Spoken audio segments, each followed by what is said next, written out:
Hey friend, Niklas here from Your Audio Solutions. I hope you're doing well.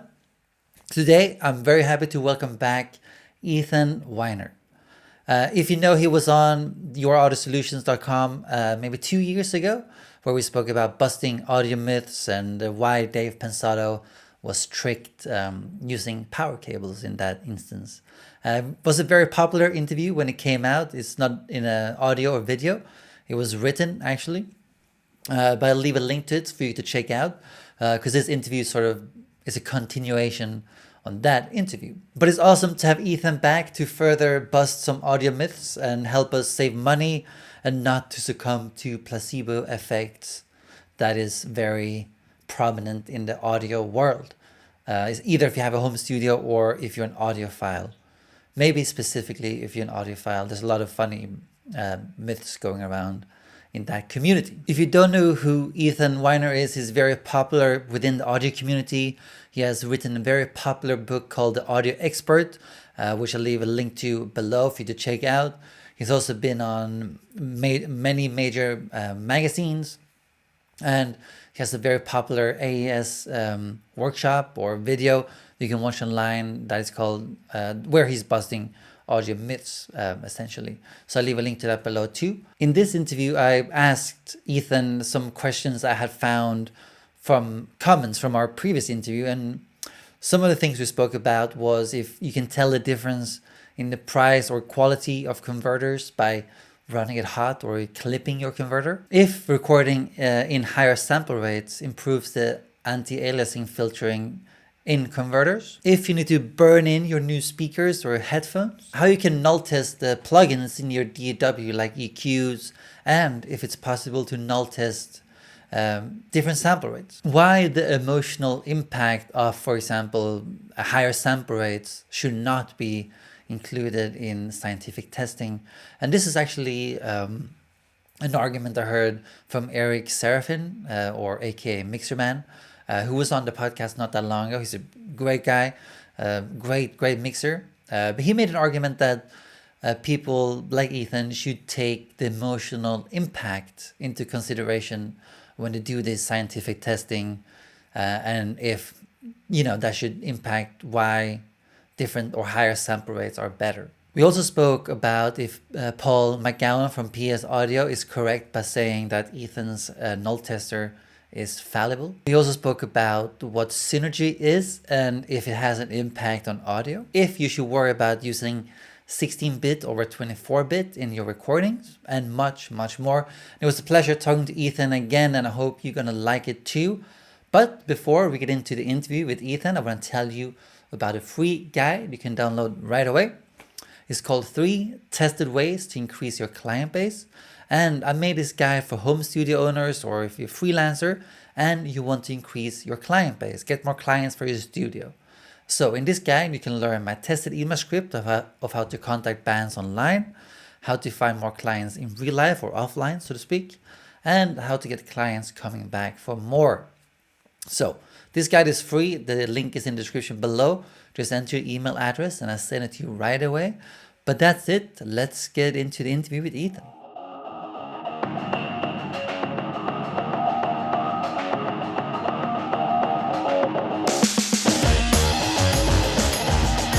Ethan, first of all, thank you for doing this again. It's a pleasure talking to you, again, 2 years later, so to speak. Okay, yep.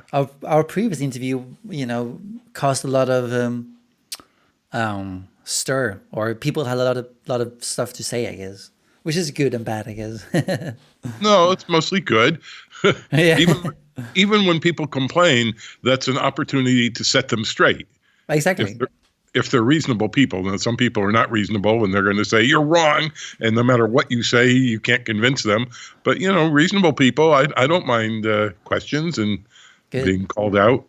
Yeah, I mean, we need people like you, who knows the fact and who can set the record straight. Is important.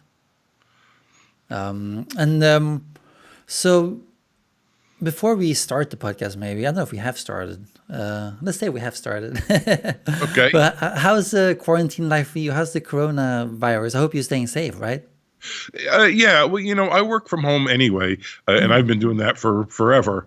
So, I haven't gone to a job where I had to go somewhere for, 30, 40 years. Right.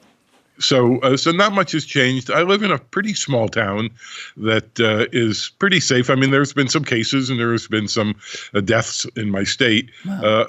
but everybody wears a mask. I only go out, to the supermarket anyway, and or places like that, and not very often, once or twice a week at the most. Once a week. Right. So yeah, I feel safe, and I've had these sneezing fits from allergies, and Right. I always have to tell people, no, I'm not sick. I'm not Yeah. sick. Just an allergy. Yeah, exactly. But do you live in Ohio, or where is it? Ohio? I'm in Connecticut, Oh, which Connecticut. is Sorry. Yeah. yeah, it's on the very east part of the United States, and I'm about a little more than an hour from New York City, downtown New York City. Oh, wow. So you're close to the epicenter of the virus. Well, yeah. Well, I guess there's a few centers, but yes. Sure. Yeah. But I haven't been to New York City since a year and a half. The AES show, not this past October, but the one before that. Ah, okay. Yeah. I went to AES in New York City. Yeah. The big one. I hate driving. Especially at night. I'm 71 years old. My eyes are good. My focus and sharpness in the eye part is fine, but the brightness and contrast makes it hard to drive at night. Right. Yeah. I mean, I can. I mean, I do that, but I try not to. And I don't like going out. I've had this house for 26 or 27 years, and I've set it up and made it as wonderful as I can. I have a fantastic home theater, a home studio where I'm sitting now. Nice. I have everything I want, and so I've made it as comfortable as possible. And Perfect. why go there? I haven't been to a movie theater in many years because they're all You don't worse. need to. Yeah, they're all worse than what I have in my living room home theater. Right. And also, you can get Amazon Fresh, I guess. So you don't have to go to the store. Right. Well, I don't do much streaming. Up until recently, I got all of the cable channels, the pay channels, HBO, Showtime. So there were lots and lots of movies, and I have a DVR and a backup hard drive. So if it was a movie I really like, I would save it to the DVR and then back it up on my on an external drive. And I have 100 movies, and TV shows that I like. And I have a lot of Blu-rays. I buy them. If I like them and want to see them more than once, I'll just buy them. Yeah. I've done streaming, and I have the satellite dish network, but I've had cable in the past. And the streaming is okay, but it's not as good as a Blu-ray. The quality just isn't as good. So, Yeah, exactly. 12. But yeah, let's get into this topic of audio myth busting, so to speak. And I was checking through some comments from our past interview, and I thought it would be fun to maybe ask you some of those comments that came up. Sure. Because a lot of people did agree on what you said on cables and sample rates, but some people had some comments about converters, and they still said, "Oh, there's a big difference, on price and what you get." So there was a guy who said, there's a big difference if you run your converters hot or you clip them. That's where you can tell the difference in quality, so to speak. But why would you run a converter into clipping? Yeah, I was thinking the same. I mean, that seems just insane. I mean, really insane. I understand that people will overdrive their preamps for a sound, and I guess you can overdrive a converter, you can overdrive an equalizer, you can overdrive anything. I used to get a great guitar tone by overdriving a wah-wah pedal. And you would, with fuzz down first and a wah-wah after, and you could just leave the wah-wah pedal at various static places, and play for 20 seconds and then change it to e. And that was a really cool effect, but that's an effect. I mean, if I'm recording cymbals, drums, hand percussion, cellos, string section, I want it clean as possible. And then later, if I want to dirty it up, I could do that with plugins when I can hear the whole mix. If you record something with distortion and clipping, and later you decide it's too much, you're stuck. Nothing you can do. Exactly. So I don't even believe in that. But yeah, I could see how different converters or different preamps would sound different when you distort them. But they all sound the same, and I mean all of them, even cheap ones to the most expensive. They all sound the same if you don't clip.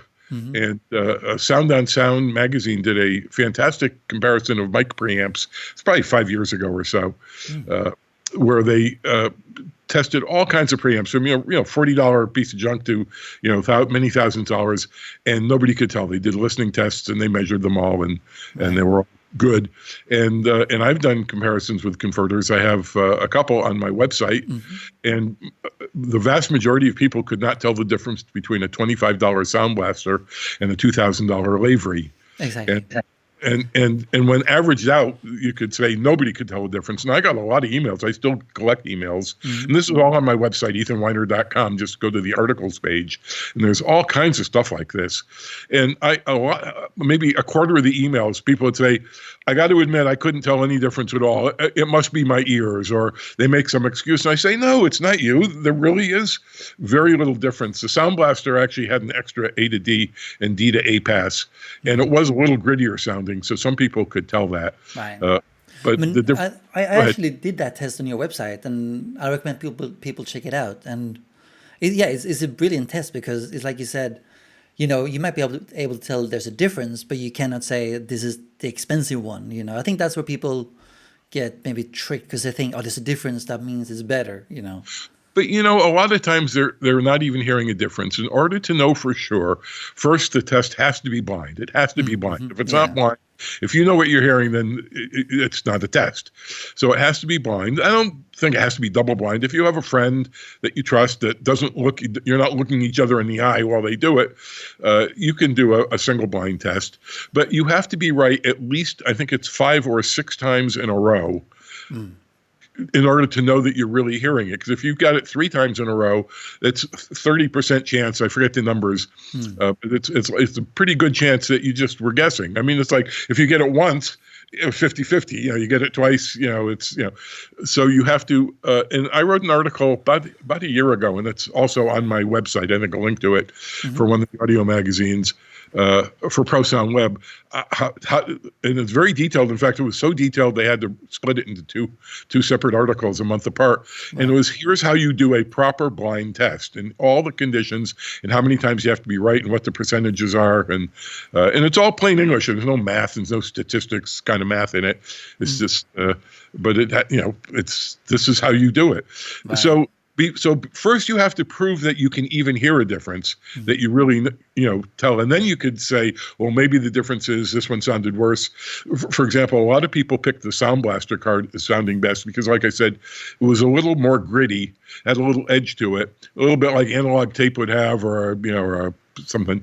And so they said, oh, that sounds a little clearer. It's got a little more bite to it. That must be the better one. And no, in fact, it was the one with, with a little distortion. Yeah.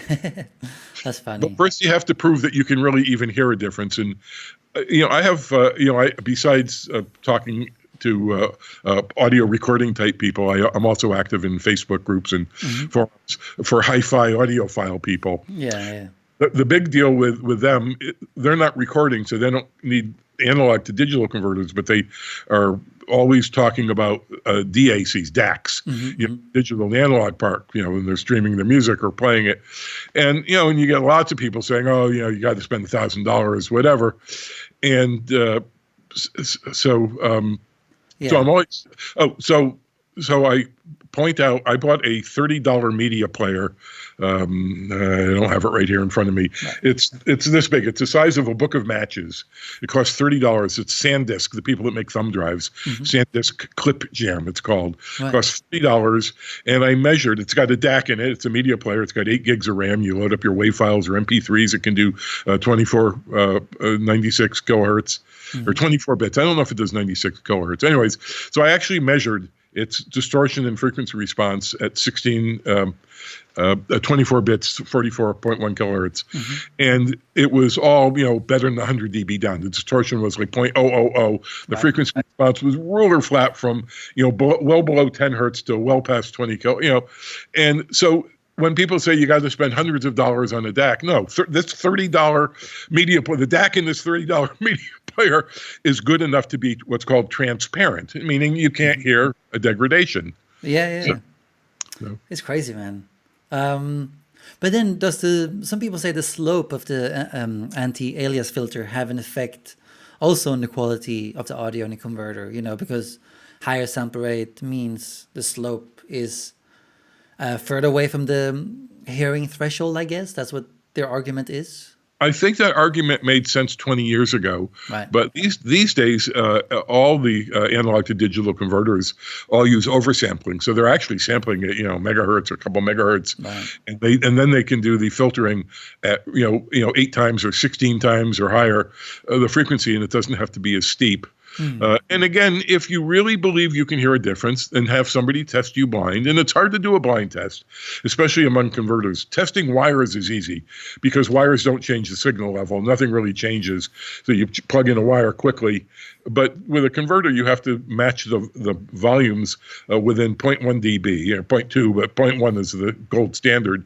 And then so you have to have software where you can play a clip, switch the output, like a DAW software or SoundForge or something where you can quickly switch from this sound card to that sound card. And you have to have a friend test you blind while you're not looking. And you can do it with headphones so you're not facing the screen or whatever. Well, that's actually something you can do quite easily then. Like we just need as you said, the software that lets you switch between converters or right yeah, some way, and you can do it by plugging and unplugging wires. Right. I believe that in order to hear a difference, if there really is a difference, you have to switch pretty quickly. You have to play the exact same piece of music. You can't play one song and then play another. That's the problem with microphone comparisons, where somebody plays the guitar and then they switch microphones and the microphone isn't exactly in the same place and they're not exactly in the same place. Plus, they're strumming it differently. They're a little closer to the bridge. So you can't do that either. These are all kind of things in that article that I was talking about for how to do a proper test. So it has to be the same piece of music, and you have to match the volumes exactly and not know which one you're hearing. And you have to be right 5-6 times or more in a row. Every time you have to be right. If if you're wrong, because people always, oh, it's so obvious my wife could hear it. Well, if it's that obvious. Yeah. Yeah, I mean it's funny, man. There's a lot of opinions in this area, and there's a lot of placebo, I guess. That's the main issue, because I know you said this the last time, but if you spend several grand or something, you don't want it to sound equally or worse than a cheaper piece of gear, Right. Right. Well, there was something else I read about the converters as well in the comments, and there was one guy who said, it doesn't really make sense, but he said, due to the wavelength of higher frequencies, the accuracy decreases as the frequency increases, and that's also because of higher sample rate and stuff. But I guess that doesn't make sense either, right? Well, it's not true. There's a fantastic video by a guy named Monty Montgomery. And if you just search Monty Montgomery digital, I could look it up and tell you. I post a link to this all the time. It's a 25-minute video, and it's fantastic. It's the best video in the whole world on digital audio. It busts a million myths like that. It shows, and he proves it with oscilloscopes and test stuff. And I mean, it's a fantastic video that really will set people straight. But a lot of people, they have in their mind, oh, I think it must work like this. And if they're wrong, then they're just not, they're just wrong.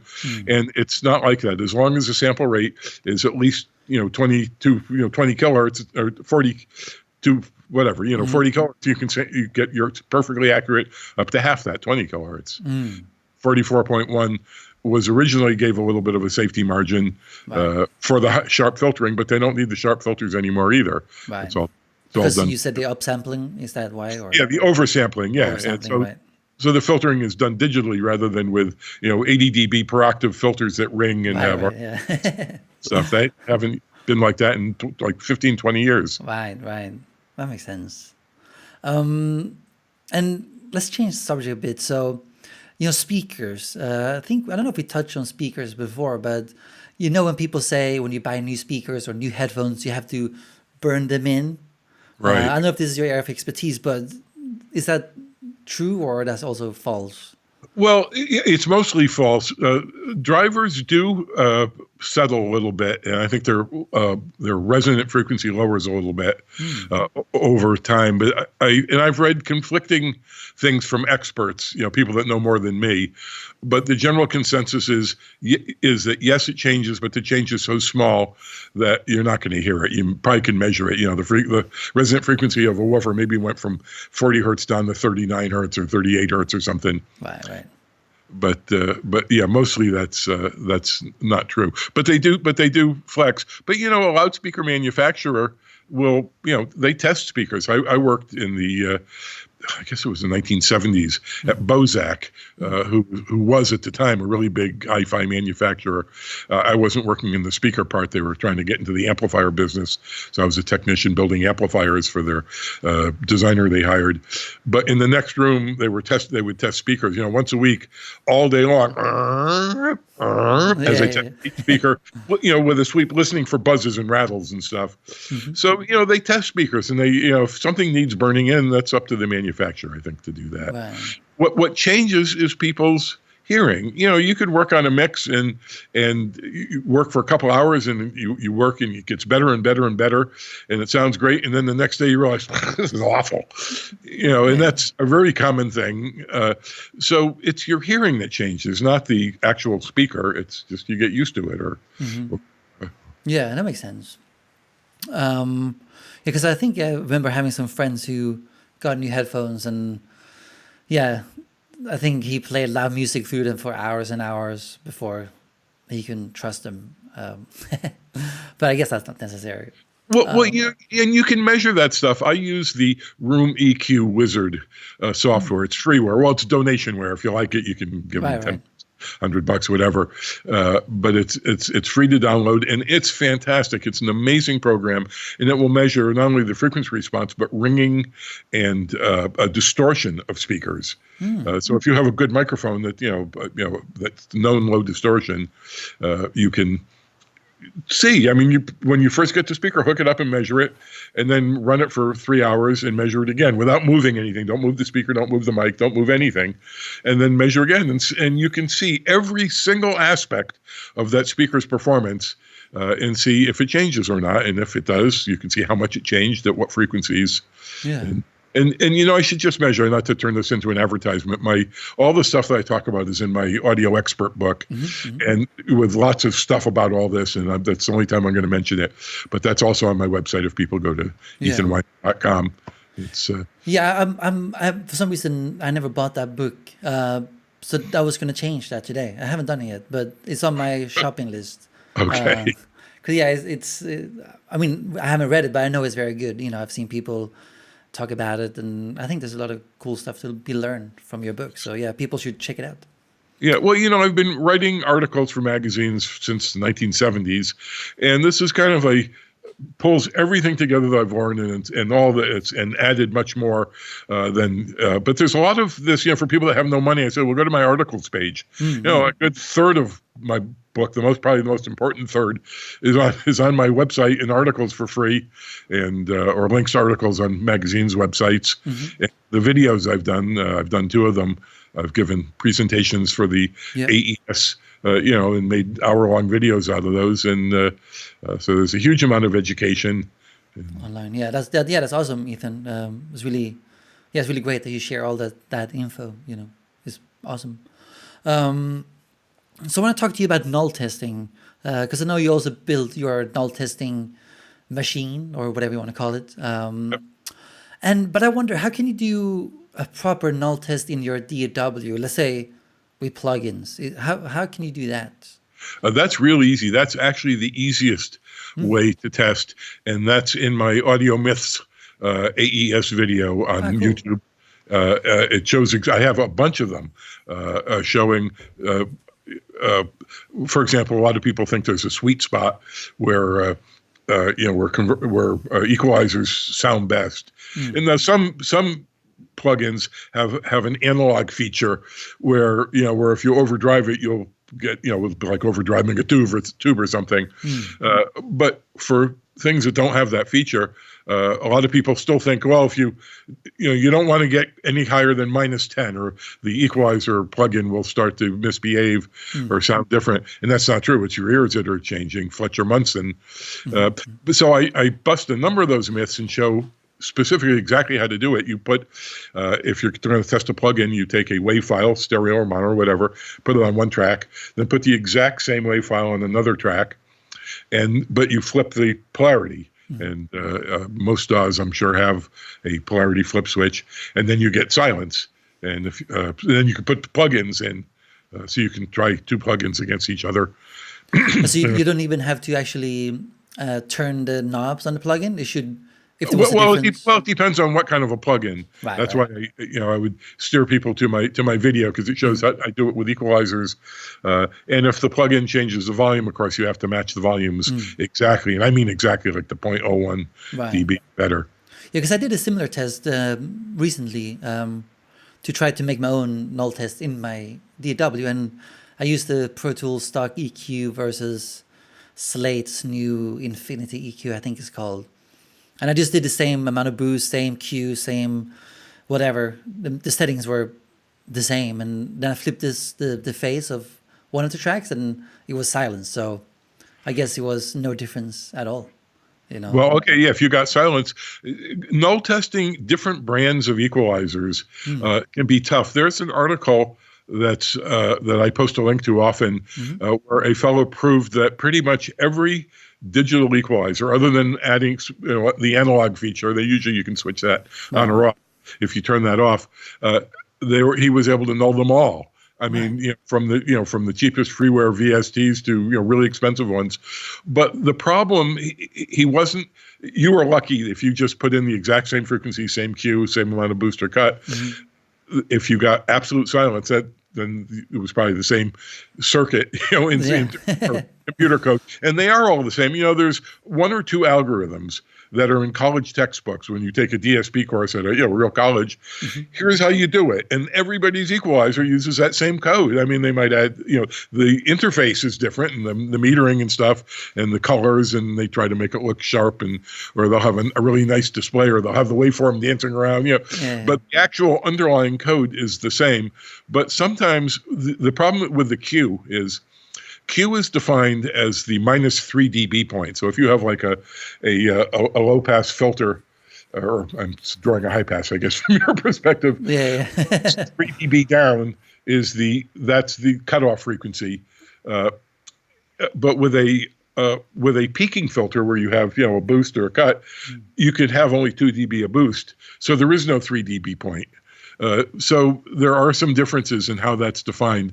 The fellow who did this article, and if you want, when we get done, I can email you all the links to these things. Yes, please do that. Sound on Sound article about the microphone preamps, and the digital one by Monty Montgomery, and this all equalizers are the same article. Yeah, please do. It's a good article because he explains that he had to adjust the Q a little bit. He had to turn off all the analog kind of stuff, anything that would add distortion,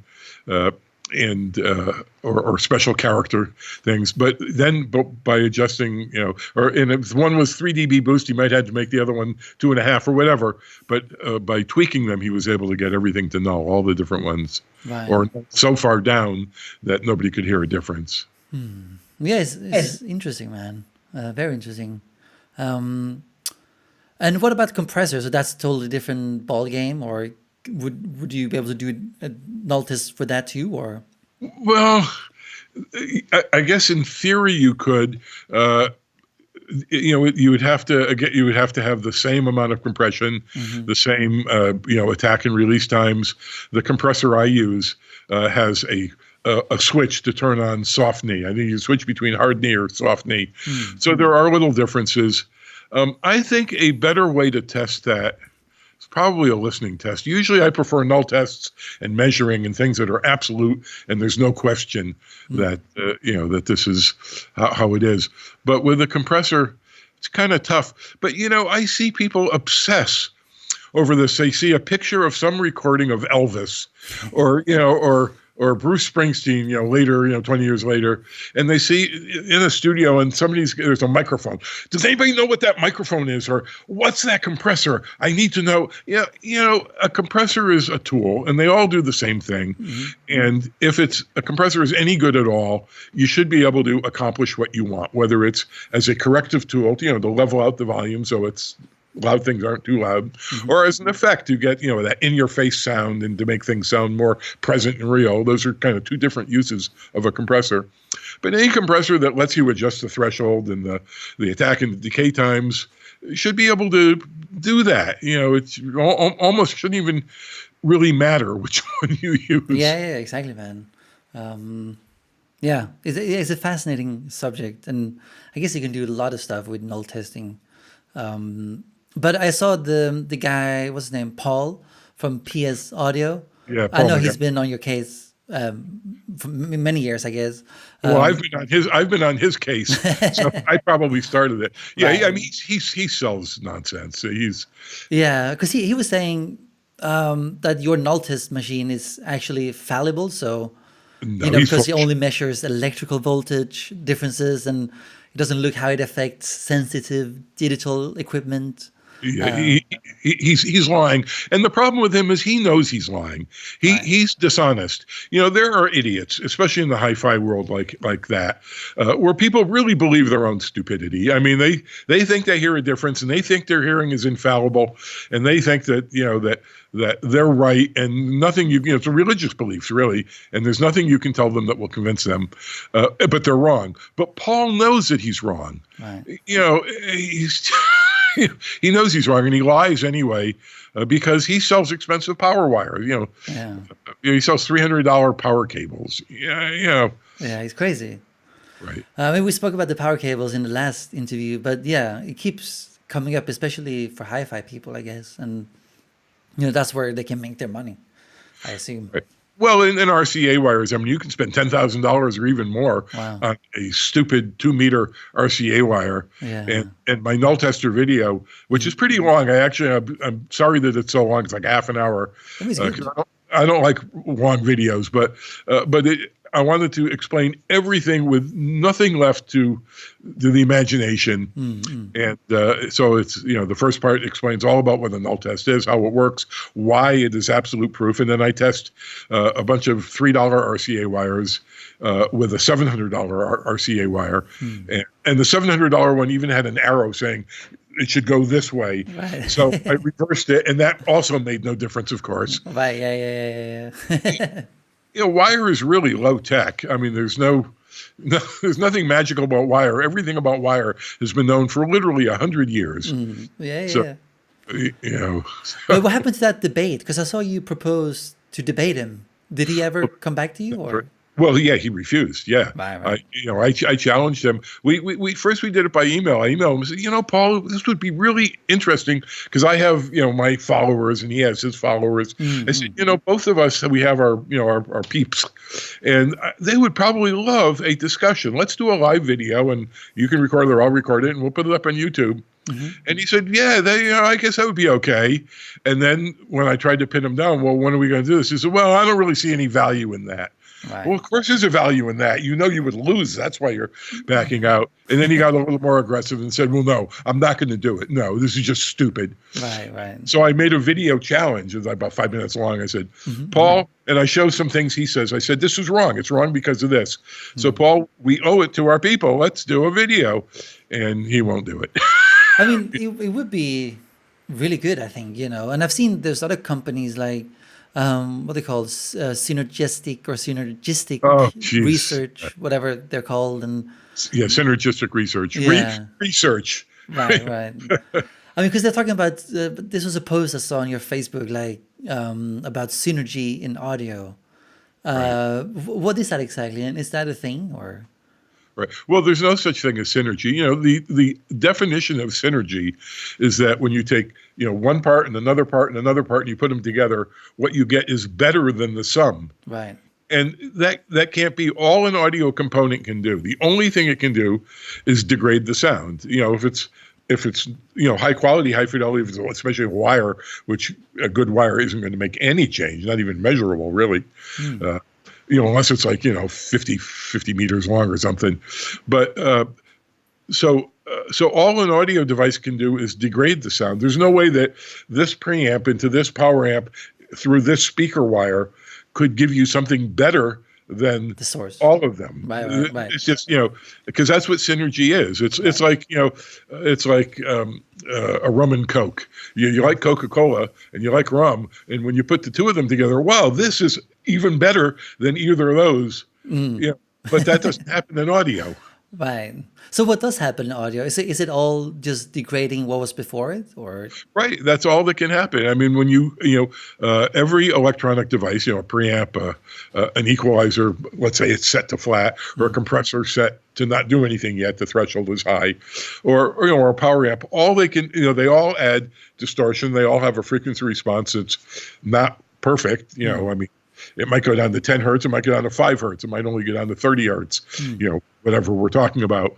But they're never perfect down to DC. They can't do DC, and they can't go to 10 megahertz because, just they're not made to do that. And it wouldn't make sense to spend $1 million designing an audio amp that goes to 10 megahertz. I mean, it's stupid. Yeah. So all they can do is degrade the audio. So, the goal of all audio gear, high fidelity gear, if you're looking for fidelity, not color, which is a different thing. But if you're looking for high fidelity, you want distortion as low as possible, the frequency response as flat as possible, and noise so soft that you can't hear it. You want the frequency response to be so flat you can't hear the change.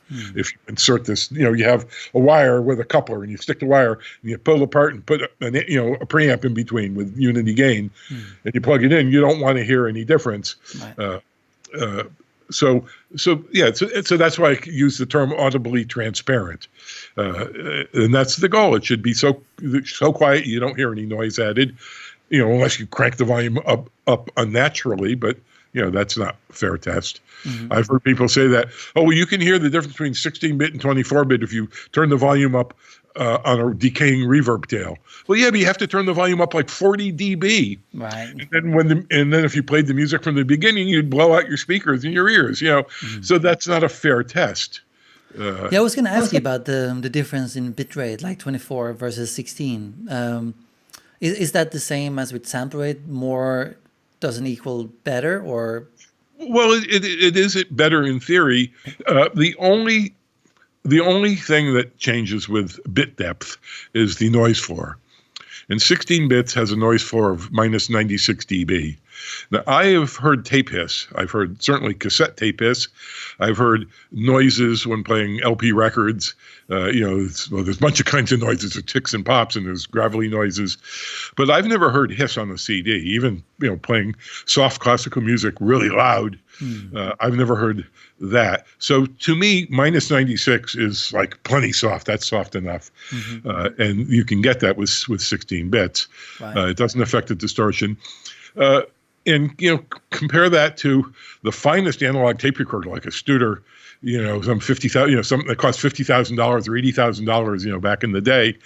They were happy to get 65, 70 dB through the noise. If they got 76, that's still 20 dB noisier than CD quality 16 bits. And of course, they did use Dolby, which would give them another 10 dB. Though that's really more like riding the volume. The background noise was still never softer than 70 or so dB below the music. It's just that it would turn itself down on quiet passages. Right. That's what the noise reduction did. So I just use 16-bit. I don't record professionally, but I do a lot of projects, and I never bother with 24 bits. The only time I would consider 24 bits is if I was doing like a live classical concert, because you never know how loud an orchestra or a big band or something is going to be. And when I've recorded concerts, I used to play in orchestras, and I have a 16-bit Sony DAT machine, and I would bring that in a pair of AKG 451 stereo mics. I had a 15-foot tall mic stand. I would put that up, and so I would set the volume, and I would say, okay, everybody play as loud as you possibly can on this one piece that's going to be really loud. And I'd set the volume with, like 5 dB of headroom. Well, sure enough, at the concert, they would play it even louder. Yeah. So I would leave 10 dB of headroom. But the thing is, and this was in a college auditorium, it was a pretty nice auditorium. In between the songs, when nobody's talking, nothing's going on, the VU meter is on when I'm recording it from the DAT into SoundForge, VU meter is like around minus 65 or so from the air handler noise and just noise in the room. So even recording at minus 10, peaks was still, not a problem. Still nowhere near the noise. But, maybe I would do that. It's certainly a myth that recording soft at 24 bits is better than recording loud at 16 bits. And I see that. Oh, no, you never want to get higher than like minus 20. Otherwise, it's not going to sound good. And that's just not true. It's just not true. Yeah. I mean, because I guess in the past with tape machines, you had to worry about the noise floor. I mean, but nowadays you can record super quiet, as you said, you minus 90, whatever. So yeah, recording levels have become less, not important, but less something you have to worry about, I guess, right? Right, you just don't distort, Yeah. And you can leave safety margin. I recorded a guitar overdub on a friend's song. This was a couple of years ago, and I forgot to check the volume as I was recording. I mean, I had it in the DAW. I put a mic in front of my amp, and I recorded until I got a good take.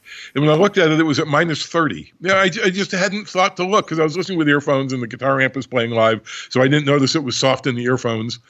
And when I got all done, it wasn't a problem. I turned it up, raised it like 30, 25 dB, whatever it took, and still the amp's a little bit of hum and noise was all I heard. I didn't hear any hiss from recording at minus 30.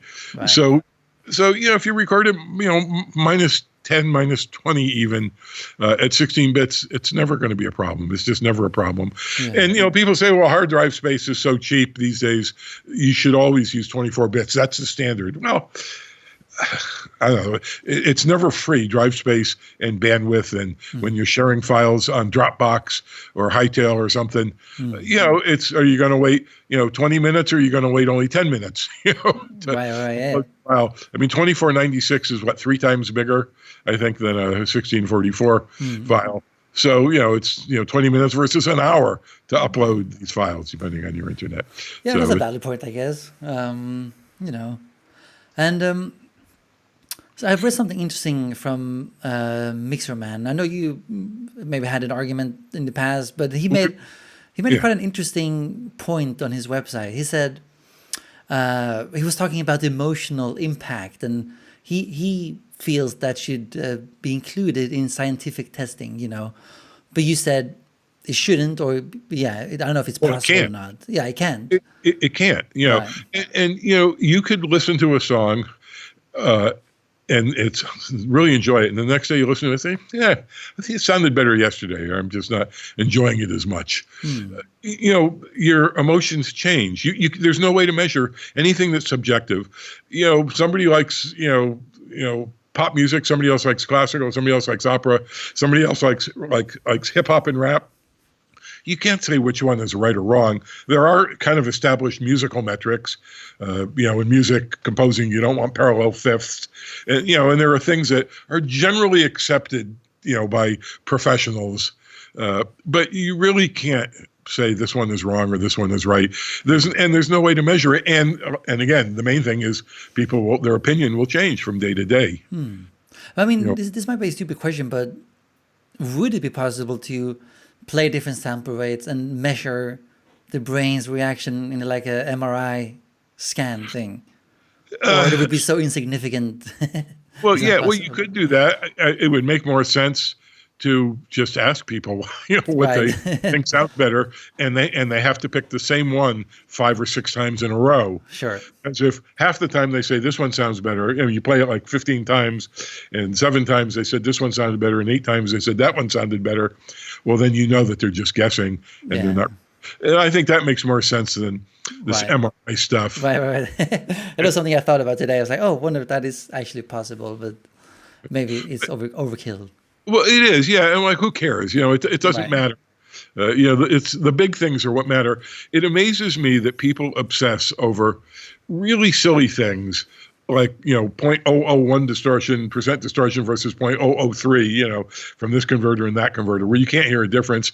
And they're mixing in an untreated bedroom where the bass response has like 4 peaks and 30, big peaks and 30 dB nulls, big, huge span. And that doesn't bother them, but, but they're really worried about, this plugin. Oh, I got to get a new plugin. They're unhappy with the sound of their work, and they don't know what's wrong.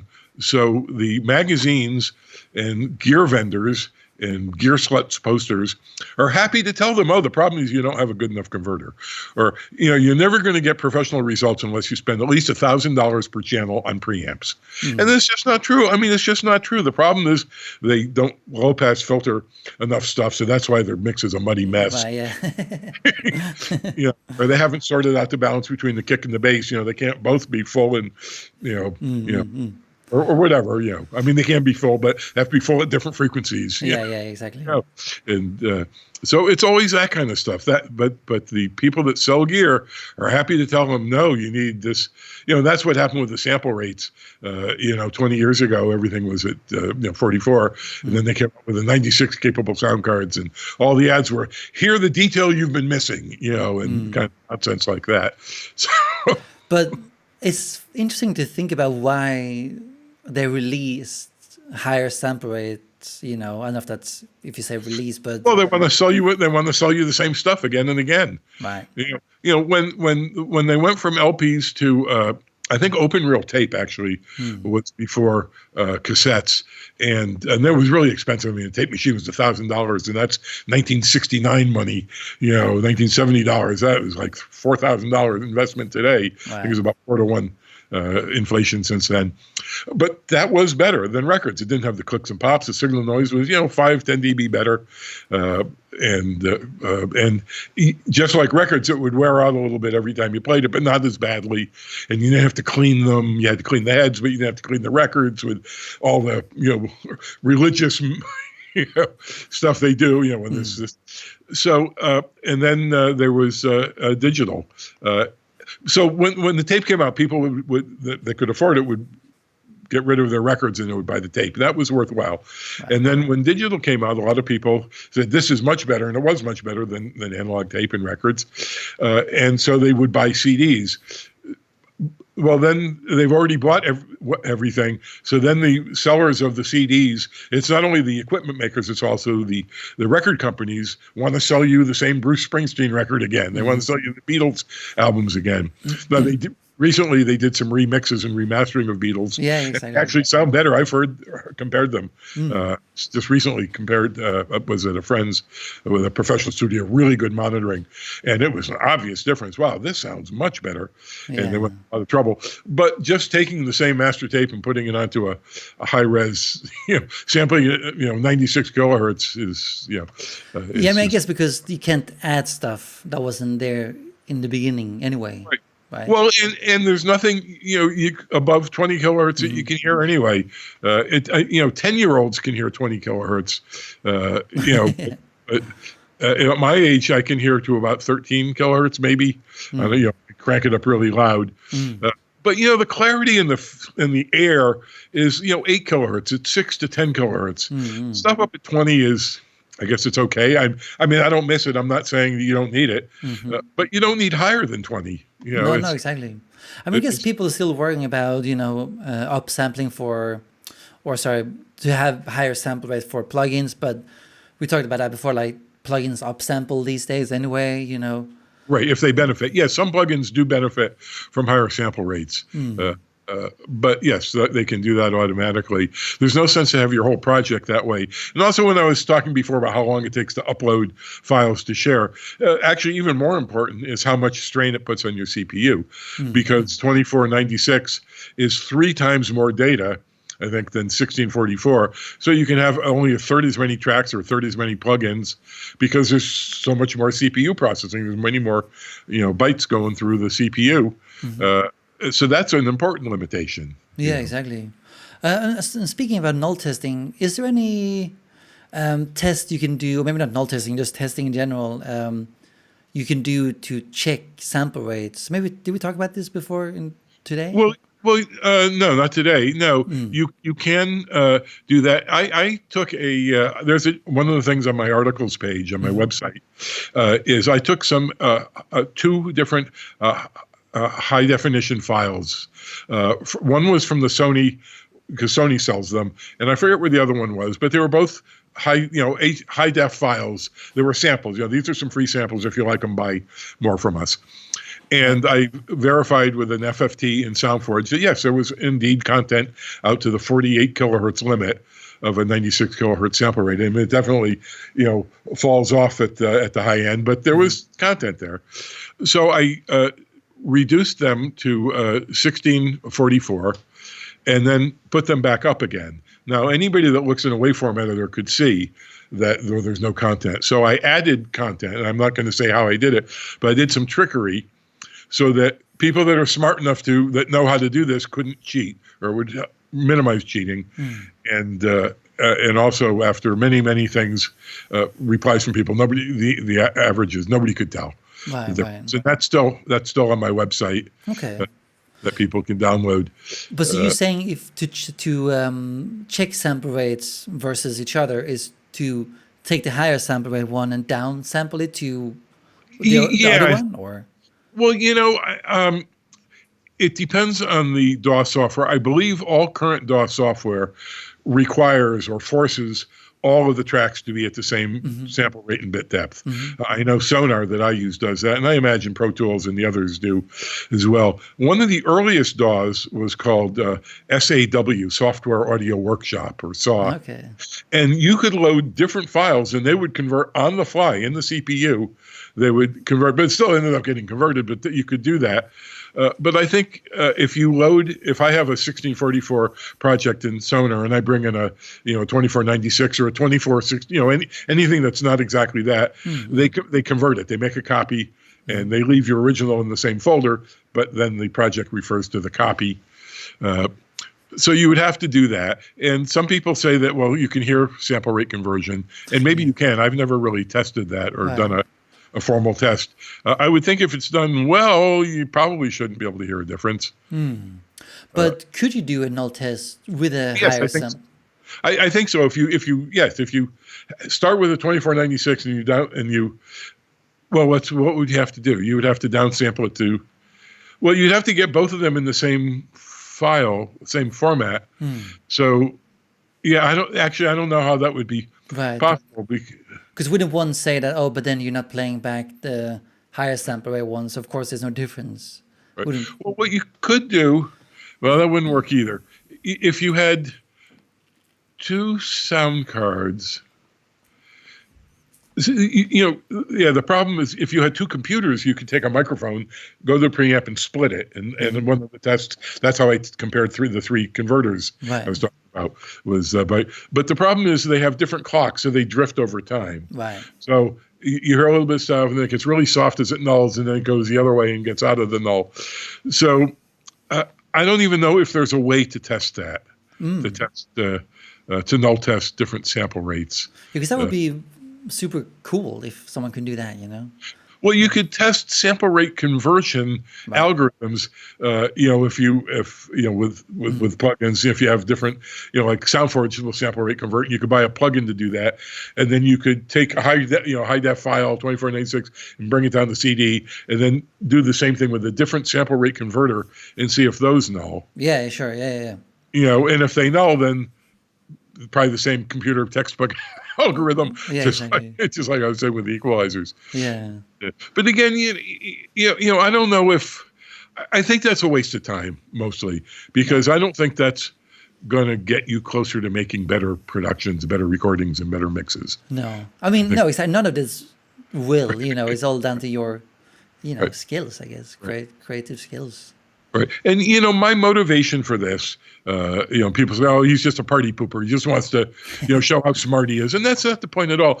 The reason I do all this myth busting and tell people, no, there's no difference between this expensive thing and this cheap thing, is to save people money. Why spend $1,000 on an RCA wire if a $3 RCA wire, the one that comes for free with your CD player or DVD player, is exactly as good? If it's exactly the same, why should you waste money? You're better off getting room treatment. I'm always pushing room treatment. Yeah, that is the most important thing, Yeah. to be honest. Or better speakers, or something. And you don't need to spend $30,000 on speakers either, to get really good speakers. Right. I mean, yeah, but that's something we haven't spoken about, actually, the vast difference in speakers, Right. Well, and those are different. Those, I mean, they all are different. Every speaker sounds different. Right. But yeah, again, it comes down to also the room. There's so much variables in that, I guess, Well, there's a hi-fi company called Wilson, and they sell speakers. I think they're most expensive, like $600,000 for a pair, or maybe it's each. I forget. Right. But one of their very popular speakers is $150,000. Wow. And again, I'm not sure if that's per pair or for each, but $150,000. Yeah. And I post this all the time in hi-fi forums that I would rather listen to, and I really mean this. This is the absolute truth. I would rather listen to a pair of Behringer Truth $80 passive speakers, with a $100, Behringer piece of junk amp in my well-treated living room than a pair of $150,000 Wilsons in an untreated room. Yeah. And I see these pictures all the time in the hi-fi group. Somebody will say, look at this stereo. This is like $1 million stereo. This has got to sound great. And it's these huge speakers, like 8 feet tall, in a room just all bare and with wood floor. Yeah. And you could just tell it sounds like crap. Yeah. I mean, I see those pictures too, man.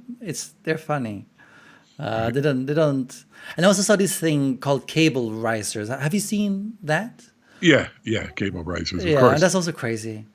Right. Yeah. Well, and speaker isolators is a huge market, and people believe that it makes a difference, but it really doesn't. And I measured that. That's another article on my website. It's a very long, very detailed article. I measured 7 different isolation devices, including a couple of do-it-yourself things I made myself. Mm-hmm. And prime acoustic recoil stabilizer and the Auralex mopeds and a bunch of them, and there was no difference, or the only differences were due to I wasn't able to get the speaker in exactly the same place. I had to do the test twice because the first time the speaker varied like by half an inch, and that threw off the measurements. Yeah. But when people hear a difference, and the difference can be real if you put your speakers up in the big isoacoustic thing, but the reason is because the speakers are 6 inches higher. Yeah, exactly. Now either the tweeter is at ear height where it should have been before, so it sounds better, or it was at ear height and now it's too high, and and it sounds worse. But yes, it sounds different. But I measured, they say, the bass is tighter and it's flatter and it's less boomy. It's just not true. No. If it is, it's only because the speaker is that much farther from the desk, it's a positioning thing. Yeah. I mean, there's so many things. Is there anything that's popped up for you recently that you've seen that is just completely bullshit, so to speak? Well, there's a ton of bullshit. Synergistic research is one of many companies where every single product they sell is bullshit. Shunyata is another one, and a lot of these companies that sell power products, now, if you have clicks and pops, and that's another article on my website that I wrote for Recording Magazine quite a while ago. Showing how to make a filter. It's like a $30 thing you buy, and you put it in a plastic box. Because sometimes when your refrigerator turns on or off, or a furnace motor turns on or off, you'll hear a little click, or in the audio, and that's from when the motor turns on or off, like it can send 1,000 volts into the power line, and that just kind of gets through the power supply of your receiver, your preamp, or whatever. Right. But that's easy to filter out. I actually did the first one when I had a professional recording studio in the 1980s. It was the biggest, largest professional studio in the state. And we had a water cooler in the control room. And every time it came on or off, it would make a in the speakers. I don't think it ever made it to the tape, but still, you don't want to hear that. Mm-hmm. It was a water cooler. You rent it like for $10 a month or whatever, and the water is $5 a bottle, whatever. So I called the company and I said, I have this little filter. Do you mind if I put it in? I'll be modifying the thing, but it'll just make it better. And they said, no, that's fine. Mm-hmm. I put it, completely solved the problem. Wow. And so that ended up, with this article. And I show, I have links to a couple places to buy it. So that kind of power product makes sense, but And so this was $30. Actually, I think they start at $20, $20 to $30 for a do-it-yourself. So, okay, $100 to buy it from Furman or somebody that sells power products. That's okay. And I don't know if any of the Furman stuff has this kind of a filter. It's called an RFI filter. Right. Because it's radio frequencies, the spike, that 1,000 volts that gets sent into the power line from the motor is so short that it's equivalent to radio frequencies. It's like microseconds, a couple of microseconds, but it's so big that it makes a pop in your audio system. So, paying $100, but paying $4,000, $2,000, $8,000 for these power regenerators where they take the power and they turn it into DC, and then they have a sine wave oscillator that goes through a power amp and they turn it back. What the hell? I mean, that's just like stupid. Well, yeah, I think I've seen something like that in a place I worked once. But yeah. Well, that's what Paul McGowan at PS Audio sells. That's one of his products. And he has a $13,000 power amplifier. He has, I forget what the product is. There's a website called Audio Science Review. And the guy who runs the site regularly gets equipment on loan and tests it and measures it. And he measured this thing from PS Audio. And I don't remember if it was a DAC. I think it was a DAC. It was really expensive, and it was terrible. It had awful, distortion that was actually loud enough that you could hear it, in some cases. I mean, the specs were just awful for, $3,000 or $5,000 or whatever, whatever it was.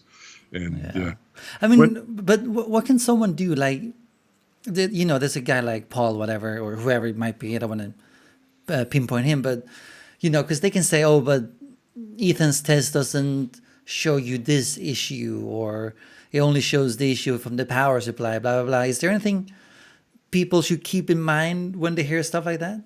Well, yeah. First of all, the problem is a lot of people don't really know much about electricity. So they can, that sounds believable. What Paul says, Paul's really good at what he does. He's much better on camera than I am. When I do videos, I'm reading a script. You can see I'm looking to the side and I'm really stiff and my eyebrows are always going, Right. I have a terrible persona when I do videos.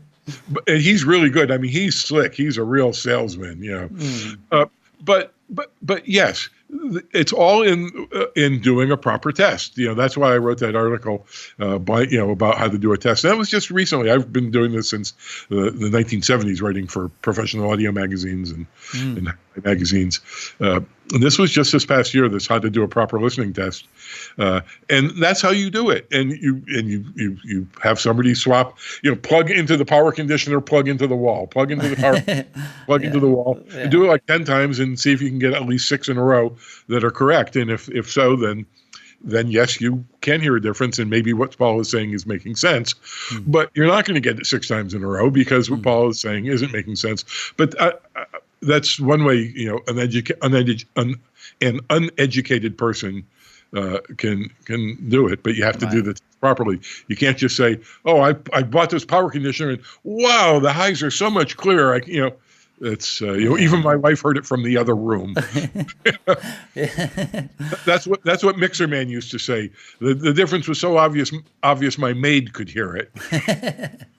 Wow, yeah. But I mean, I guess with a test like power cable test it must be really hard to, because what you say, you got to be able to test by switching almost instantaneously, right? How can you do that with the power cable? Well, there's an even easier way to test with power cables. Right. When you look at the power cable companies, and also the companies that sell, $5,000 filters and power conditioners, they show you that they show you the amount of noise riding on the power line, which is hard to do because power line is 120 volts, or it's twice that in Europe, and the noise is a couple of millivolts. So it's hard to get rid of the 60 hertz and show what's left in everything else, but it can be done. There's test equipment that has a notch filter. You just notch out 60 hertz and everything else remains. So what they show is, they say, well, look how much noise there is on the power line coming in, and look how it's like only a tenth as much on the output, and that's true. Coming in, it was like 10 millivolts, and at the output, there's only 1 millivolt. But that's not where you want to measure. Where you want to measure is at the output of your power amp or your preamp or whatever, your CD player. That's what you have to measure. because all electronic devices have a power supply, and the power supplies have filter capacitors that filter all this stuff out. And again, these spikes, a big 1,000-volt spike from a motor can get through. They can get through transformers and cap and filter capacitors and stuff. That's why you need that special filter sometimes. I mean, if you have that problem, most people don't. And also light dimmers, the solid-state light dimmers also make a horrible buzz, which can be fixed with these filters. Right. But other than that, these small amounts of noise coming in on the power line are not a problem. It's just not it's not a problem. And even the cheapest consumer gear, routinely filters that stuff out.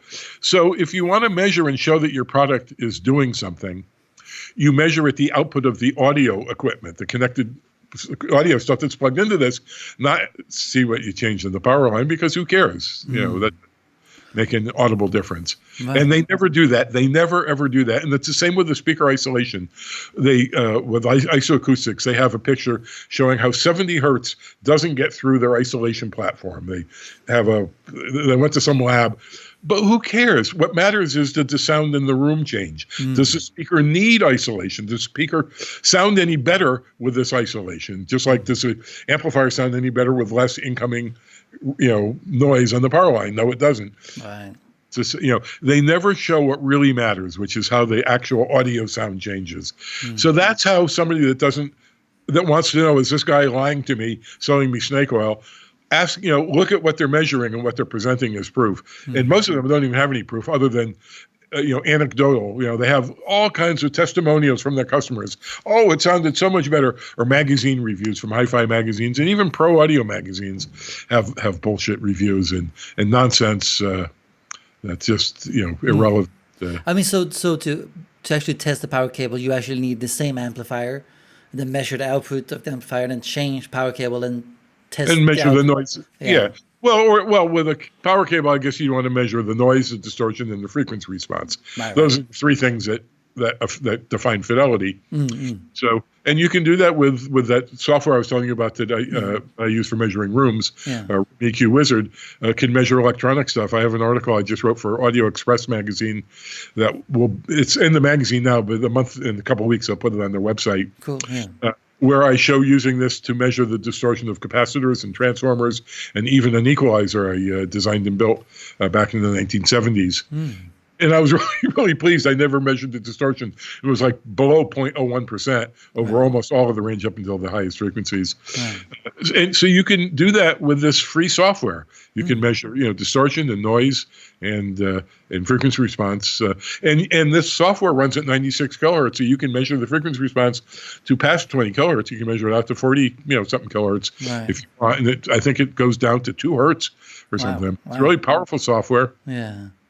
I mean, what fascinates me is the kilohertz sample rate thing, because there's so many thoughts people have, because you can measure there's stuff above 20 kilohertz, like there is stuff, but then we don't hear it. So then it's so, they're correct with saying, there is content above 20, 22, whatever it can be, but how much does it matter, Well, not only doesn't it matter, there's a good reason to want to get rid of that stuff and not record it. And I'll tell you, harmonic distortion adds, overtones, harmonics to a single frequency. Intermodulation distortion requires 2 frequencies, which you have in all music. There's more than one frequency, or just a 2-note chord on a piano or whatever, or 2 flutes playing together. And that gives you that distortion isn't necessarily musically related like harmonic distortion. So if you have a 3 kilohertz and 3.1 kilohertz and they're distorted, that creates 6.1 kilohertz, the sum of the two, which is not musically related, and also creates a difference frequency, 100 hertz. So that happens only with distortion, so if you get a clean recording, but if there's any distortion in the path anywhere, in your preamp, in your speakers, anywhere, that distortion, so you record an orchestra and you got violins playing, and there's lots of stuff above 20 kilohertz and cymbals. if that gets distorted in your speaker, and all speakers have distortion. I mean, a lot of them are 5%. Tweeter's usually a little better, a good tweeter. But then now you're generating new content that isn't musically related, and that actually sounds pretty bad. So it's better to filter that stuff out before it goes into your system. So that's actually a good argument for not recording higher than 44.1 or 48. Yeah, it's interesting. I think I saw this video by Fab Filter. I might be wrong here. Something like that. And they had, I don't remember their argument, but they had a video about a higher sample rate. Why? I don't know if they made argument that is better or worse, but it was it shows them. They had an analyzer and they talked about harmonics and stuff like that. It was quite interesting. I've seen a couple of their videos. I don't know if I've seen that one. It's actually gotten, sometimes somebody will post a video and I'll say, oh, this is just wrong. So I'll write a detailed comment on the video right on YouTube. I'll say, well, I like what you're trying to do here, but you're wrong because of this and this. I'll be very clear. And what I've started doing, and then a day later, somebody will post a link to that video in a high five forum or in home recording, Facebook group, and they'll say, "Look at this cool video." And I go, "Oh, geez, I have to go back there and find my post so I can say, well, here's what's wrong." So I've started saving them. I have a file now called "Lame YouTube Videos." Right. And save the URL, the person that posted it, and what the subject is, and what I wrote. Right. So and which is good. Not only that it saves me time, but it forces me to spend more time explaining it clearly because I'm going to post this more than once. This might come up again. So let me spend an extra 5 minutes to make sure it reads clearly and it's not ambiguous. Yeah. So I don't know if I've done one on him. Right. I only save the ones where I have criticism because if it's good, I say, "Oh, this is good." Right. Yeah, of course. Well, it was a pleasure, Ethan, and thanks for coming on. Okay, Nicholas. Yeah, that was fun. Thank you, Ethan, for coming on. It was a pleasure talking to you again, and I hope you, the listener, enjoyed it too. Again, leave a comment below if you agree or disagree with anything that was said in this video or interview. Subscribe, hit the like button, and if you're listening to Apple Podcasts, also hit subscribe and feel free to leave a comment.